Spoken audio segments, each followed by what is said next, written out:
Who likes paying taxes? Anyone? I'll tell you who. Nobody. But where would we be without taxes?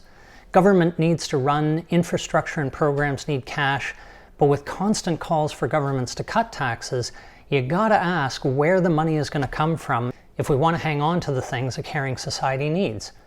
A popular idea with 80% of Canadians is to tax the rich more.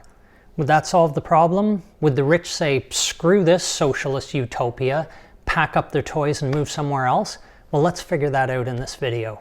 Let's start by agreeing that governments, no matter which party is in charge at a particular moment, are never going to have enough money to do everything. Income tax rates have been falling for a long time in Canada and the US because of many who believe that cutting taxes, especially for the wealthy, will actually lead to more government revenue from other sources than income tax.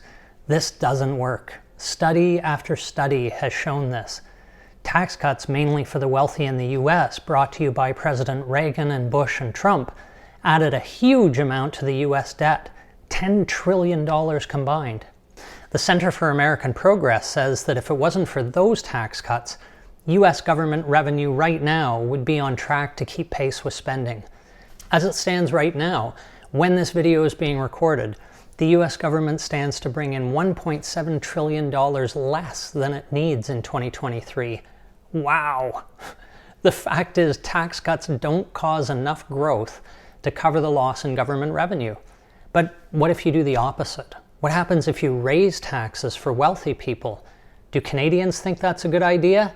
Sure do. An Ipsos poll in 2022 found that 80% in Canada think the rich should be taxed more. The survey defined rich as those earning more than $250,000 a year. And heading way up to the wealth stratosphere, there's the idea of a wealth tax, which in a different survey in 2020 by Abacus, found support in 79% of Canadians. In that survey, the wealth tax was defined as a 1% tax on wealth paid by people who have more than $20 million in assets. 1%. People in households in the top income bracket even supported this idea. And previous polls have also shown similar support for a wealth tax across the political spectrum.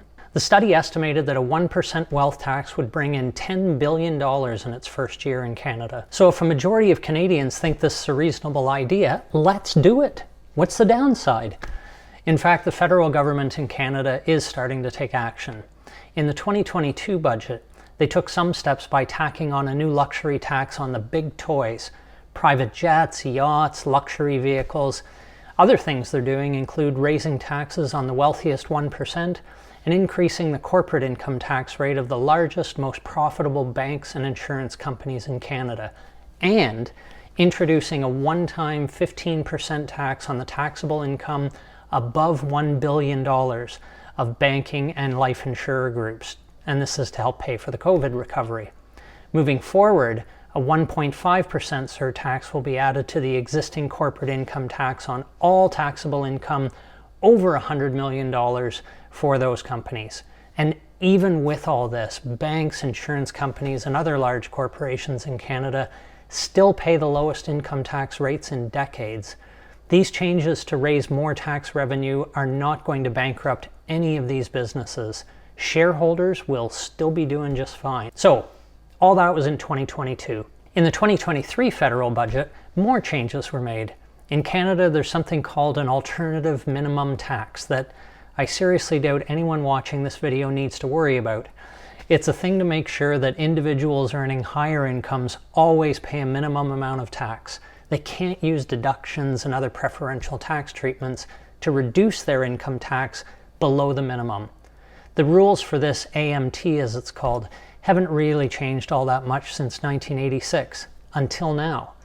With the 2023 budget, the federal government raised the AMT rate from 15% to 20.5%. That's good, but there's a long way to go. So, what's a centimillionaire to do? There are economists and lots of wealthy people who warn us that making the rich pay more will result in high levels of tax flight by the wealthy. I don't know about that though, it really doesn't make logical sense. People who have ties to the places where they live and to the population that helped them to be successful aren't really going to leave in droves if they're forced to pay a higher percentage of their income in tax. Some of them may leave, sure, but I'll bet it's a pretty small percentage. In fact, there's work in the US that bears this out.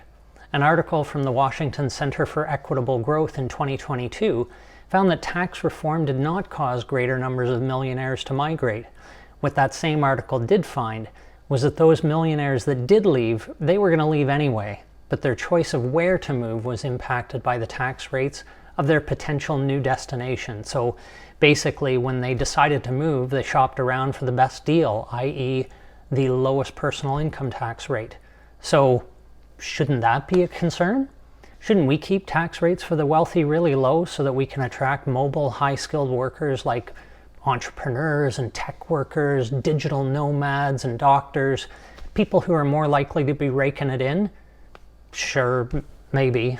But there's a lot of factors that go into making a decision about where to move, including the availability of quality education for your kids, decent infrastructure to support your business, a workforce that isn't worried about making next month's rent, and living in an area where people actually care enough about each other to be tolerant of the cost to get all those good things. Some economists, such as those at Canada's Fraser Institute, like to say that higher taxes are a disincentive for Canadians to work, save, invest, and be entrepreneurial. And in an article in 2022, they claim that recent small-scale tax increases for the rich in Canada really hasn't brought in all that much additional cash for the government. The article talks about shrinkage of the tax base and tax avoidance behaviors, and how these things really cancel out any revenue benefit of increases in personal income tax rates and other stuff the government is thinking about doing to raise more money. So basically, making the case that since it doesn't really do much, government should scrap the idea. I don't know, maybe that's evidence that the tax increases haven't been quite bold enough. We have huge issues, both right now and in the future, that we need to manage. Climate change being the most urgent. Tackling this and other major problems needs a lot of public investment. And to fund our efforts to stop the planet from burning, Canada needs substantial long-term revenue from multiple sources. If we don't make necessary investments and generate the revenue to pay for it, there's going to be a much higher price to pay in the future, and that future is within our lifetimes.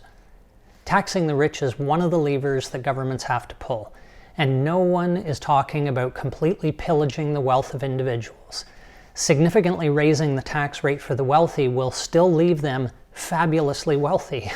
They have the ability to pay more, and we need them to. So, the next time someone complains about how much we're paying in taxes, you can be sympathetic, you may even agree with them.